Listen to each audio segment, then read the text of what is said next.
నేను వారు management court అనే అనుకున్నా కానీ యాబ్సెంట్ ల్యాండ్ లార్డ్ కానీ కూడా ఇప్పుడు అర్థమవుతుంది అధ్యక్ష ఇనీషియల్గా నేను మీ అనుమతితో కేంద్ర ప్రభుత్వం 2024-2025 ఆర్థిక సంవత్సరానికి ప్రతిపాదించిన బడ్జెట్లో తెలంగాణ రాష్ట్రానికి కేటాయించాల్సిన నిధులు ఇవ్వవలసిన అనుమతుల విషయంలో చూపించిన వివక్షపై సభలో చర్చకు అనుమతించవలసిందిగా కోరుతున్నాను అని స్పష్టంగా చర్చ కోసం నేను అనుమతి అడిగిన. వారు తీర్మానం ప్రవేశపెట్టినరు, తీర్మానం మాకు ఇవ్వలేదు.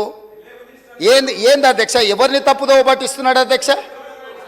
ఇప్పుడు సమయానికి రాడు, ఆలస్యంగా వస్తాడు, వచ్చిన తర్వాత అవగాహన రాహిత్యంతో మొత్తం చర్చను ఇంత సీరియస్ ఇష్యూ రాష్ట్రానికి జరుగుతున్న అన్యాయం మీద గంభీరంగా సభలో చర్చ జరుగుతుంటే అవగాహన రాహిత్యంతో అనవసరమైన వివాదాలను కెలికి తీసి ఈరోజు మాట్లాడే ప్రయత్నం చేస్తుండే ఆ సభ్యుడు. మళ్ళొక్కసారి స్పష్టంగా ఒకవేళ వారికి ఒకవేళ కాగితం లేకపోతే కాగితం పంపిస్తా. నేను మొదట చర్చ చేయండి అని చెప్తున్నాం. మీ అభిప్రాయం చర్చ చేయండి అని చెప్తున్నాం. మీ అభిప్రాయాలు తీసుకోవడానికే చర్చ పెట్టినాం. మీ అభిప్రాయం ఏంది? మొన్న ఢిల్లీకి పోయి చీకట్లో మాట్లాడుకొచ్చుకున్నదే మీ అభిప్రాయమా? సభలో ఇంకేమైనా వేరే అభిప్రాయం ఉందా? మీరు ఏం చెప్తారో చెప్పడానికి మీకు అనుమతి ఇచ్చినాం. అది చెప్పకుండా వివాదాలు చేసి ఏదో ఒకటి మాట్లాడితే మీరు సభలో నుంచి బయటికి పంపిస్తే అబ్బా బతుకురా జీవుడా అని తప్పించుకొని పారిపోదామని ఇట్లాంటి ప్రయత్నాలు చేస్తున్నారు అధ్యక్ష. కానీ బయటికి పంపొద్దు అధ్యక్ష. నించోబెట్టుండ్రి, వాళ్ళ అభిప్రాయం కనుక్కోండి. వాళ్ళు స్పష్టంగా చెప్పాల్సిందే. తెలంగాణ ప్రజల ముందల వాళ్ళని నించోబెట్టుండే అధ్యక్ష. చీకటి ఒప్పందాలతోని తెలంగాణకు అన్యాయం జరుగుతుంటే సభలో ఇంత ప్రధానమైన అంశం మీద చర్చ జరుగుతున్నప్పుడు ఇది తీర్మానమా, ఇది చర్చనా? స్పష్టంగా చర్చ అని నేను చెప్పిన అధ్యక్ష. కావాలంటే మీరు రికార్డులు తిరిగేసుకోండి, చర్చలో పాల్గొనండి. చర్చలో పాల్గొన్న తర్వాత ప్రభుత్వం వైపు నుంచి తీర్మానం ప్రవేశపెట్టాలని ఒకవేళ ప్రభుత్వం అనుకుంటే మీరందరూ సూచన చేస్తే ఈ చర్చను మీరు తీర్మానం కింద ఒకవేళ మలుద్దామా? మీరు యూఆర్ ఎట్ యువర్ ఫ్రీడమ్. మీరు సజెషన్ ఇవ్వండి. గవర్నమెంట్ ఓపెన్ మైండ్తో ఉంది. మీరు ఏమైనా సజెషన్ ఇస్తే తీసుకోవడానికి. అంతే తప్ప ఆయన మంత్రి చేయలే, ఈయన మా నాయన నాకేమో ఇట్లా ఉచితంగా కుర్చీలు ఇచ్చి చదువు రాకపోయినా తీసుకొచ్చి మంత్రులను చేయలే. మా నాయన చదువు రాకపోయినా సంధ్య లేకపోయినా మాకు మంత్రులను చేసి ఇంట్లో కూర్చోబెట్టలే. మేము కష్టపడి కింద నుంచి జిల్లా పరిషత్లో పనిచేసినాం, శాసన మండలిలో పనిచేసినాం, శాసనసభ్యుడిగా పనిచేసినాం, పార్లమెంటు సభ్యుడిగా పనిచేసినాం, ఈరోజు ముఖ్యమంత్రిగా పనిచేస్తున్నాం అధ్యక్ష. ఇదంతా స్వయం కృషితోని కష్టపడి తెలుసుకొని అవగాహన కల్పించుకొని సభలకు వచ్చినాం అధ్యక్ష. అయ్య పేరు తాత పేరు చెప్పుకొని ఇందులోకి రాలేదు.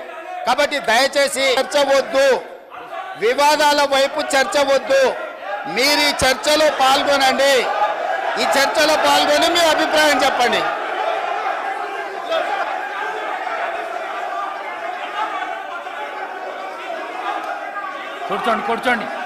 కూర్చోండి.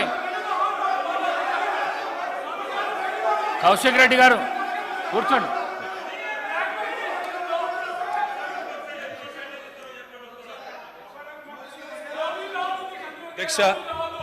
అధ్యక్ష ముఖ్యమంత్రి గారికి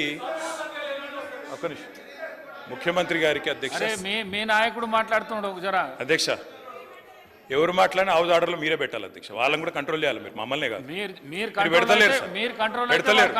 పెడతలేరు సార్.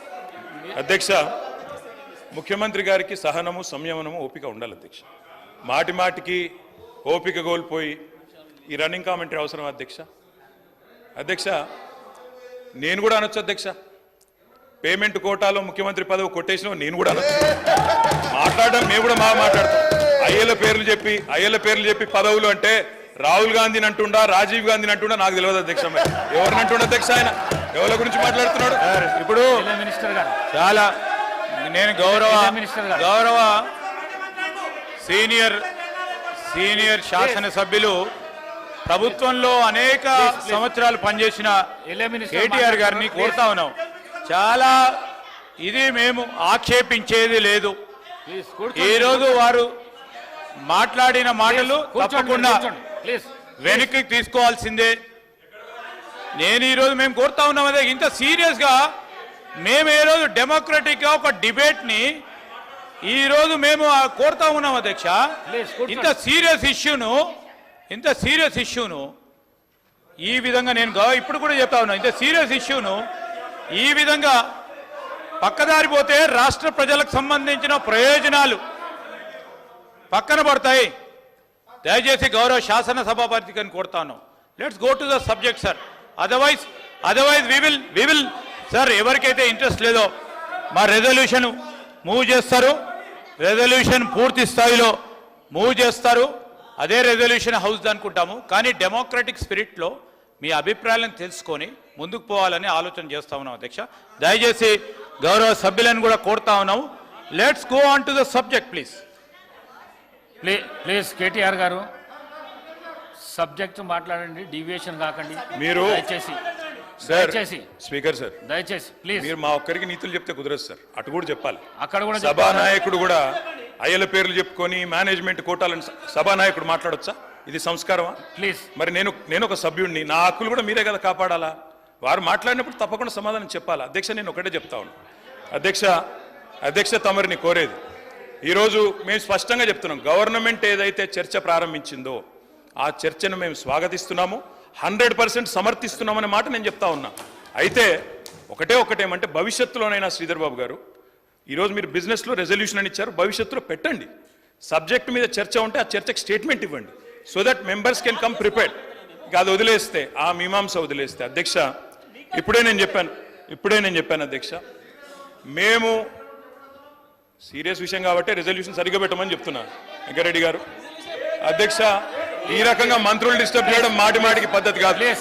సీనియర్ మెంబర్లు ఇదేం పద్ధతి అధ్యక్ష? స్వాగతిస్తున్నామని చెప్తే మళ్ళీ ఈ రకంగా ఇబ్బంది పెట్టడం ఏంది? ఇంత ఓపిక లేదేమో అధ్యక్ష. వెంకటరెడ్డి గారు ప్లీజ్ కూర్చోండి. అధ్యక్ష ప్లీజ్, నేను ఇస్తాను, కూర్చోండి. అధ్యక్ష మేము క్లియర్ గా చెప్పేది, మేము అధ్యక్ష అధికార పక్షంలో ఉన్నా, ప్రతిపక్షంలో ఉన్నా, ఏ పక్షంలో ఉన్నా మేము తెలంగాణ ప్రజల పక్షం అధ్యక్ష.